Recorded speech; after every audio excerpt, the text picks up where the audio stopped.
Southern China nilulubog ng maladilubyong baha. Ilang daang tao na ang nasawi. Libo-libong pamilya na ang naapektuhan at milyong-milyong ari-arian na ang nasira. Mahigit 40 plus na ang mga nasawi dahil sa pagbaha at paglandslide sa Guangdong Province. Nanawagan naman ang Chinese leader na si Xi Jinping nitong Martes na gawin ang lahat ng makakaya para mapangalagaan ang buhay at mga ari-arian, kamalasan o karma. Bakit ito nangyayari ngayon sa China? Yan ang ating aalamin.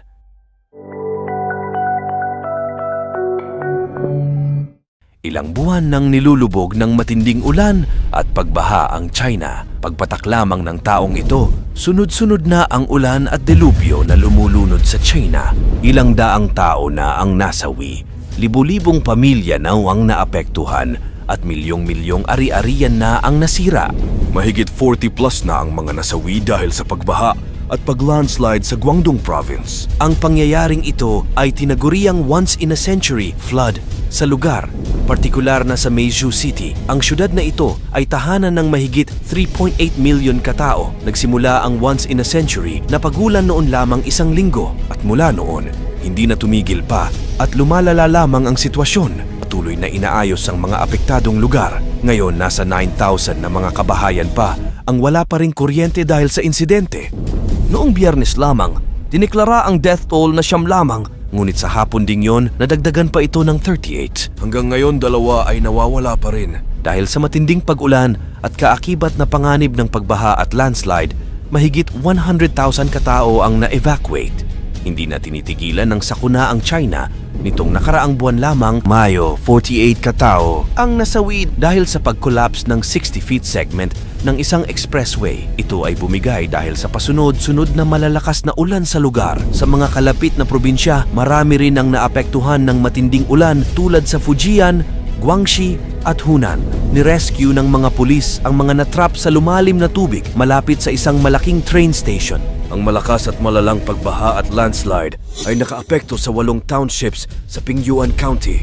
Pinakamalala noong nakaraang linggo na may average rainfall na 199 mm, 7.83 inches, at ang karatig lugar na may 365.7 mm, 14.4 inches. Sinasabi ng mga autoridad ng China na mataas ang posibilidad na ang pag-ulan na ito ay hanggang sa katapusan ng buwan, lalo na sa lugar kung nasaan ang Yangtze River. Ayon sa isang syudad sa Meizhou, ang pag-ulan na ito ay 76% na mas mataas kumpara sa mga nakaraang taon na pag-ulan. Sa Jialing County, tinatayang nasa 3.65 billion yuan o $500 million halaga ng economic loss ang kanilang sinapit.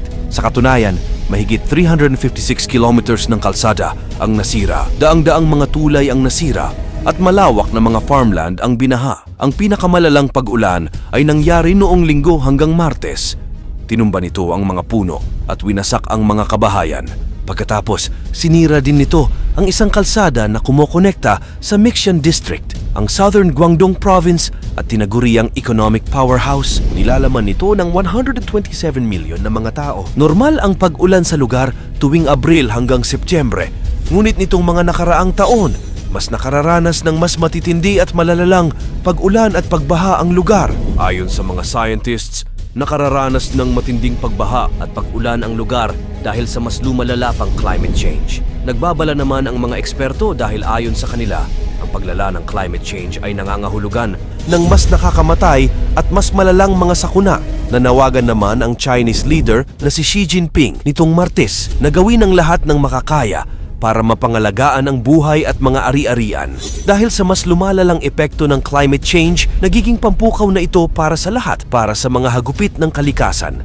Hindi maikakaila na isa ang China sa may pinakamalaking kontribusyon sa paglala ng climate change. Ang China ay may malaking papel sa pagbabago ng klima sa buong mundo. Unang-una, ang China ay tinuturing na pinakamalaking naglalabas ng carbon dioxide sa buong mundo. Sa kasalukuyan, ang kanilang mga greenhouse gas emissions mula sa industriya at enerhiya na kadalasang galing sa mga coal-fired power plant ay umaabot sa humigit kumulang 10 bilyong metric tons ng CO2 kada taon.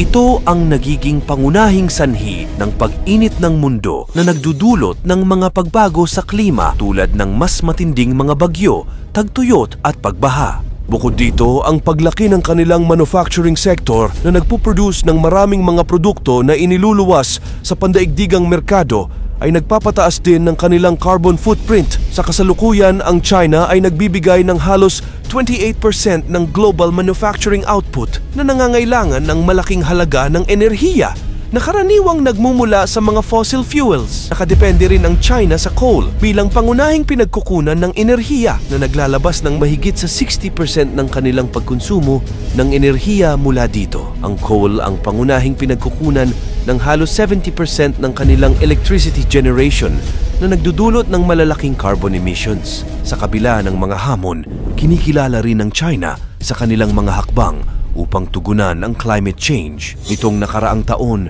nagpahayag ang China ng mga ambisyon para sa pagbawas ng kanilang carbon intensity at pagpapalawak ng renewable energy sources tulad ng solar at wind power.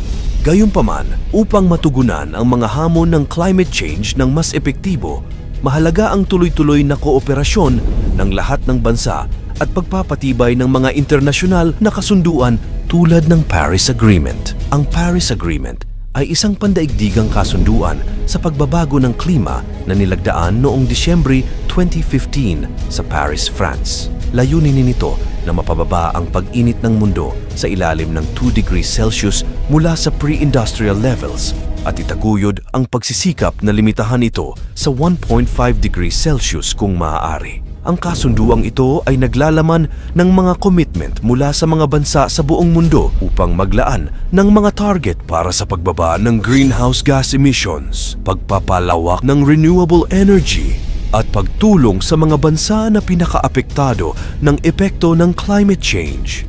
Ilang bahagi ng Paris Agreement, ang bawat bansa ay inaasahan na magsumiti ng kanilang mga nationally determined contributions, NDCs, o mga pagsisikap at mga hakbang na gagawin upang makatulong sa pag-address ng climate change. Ang kasunduan ay naglalayong magtaguyod ng transparent at regular na pag-uulat at pagsusuri ng progress ng bawat bansa sa kanilang mga NDCs. Sa kasalukuyan, ang Paris Agreement ay ang pangunahing framework para sa pandaigdigang kooperasyon sa pag-address ng climate change. Ito ay kinikilala bilang isang mahalagang hakbang patungo sa pagtugon sa mga hamon ng pag-init ng mundo at sa pagprotekta sa kalikasan at kabuhayan ng mga susunod na henerasyon.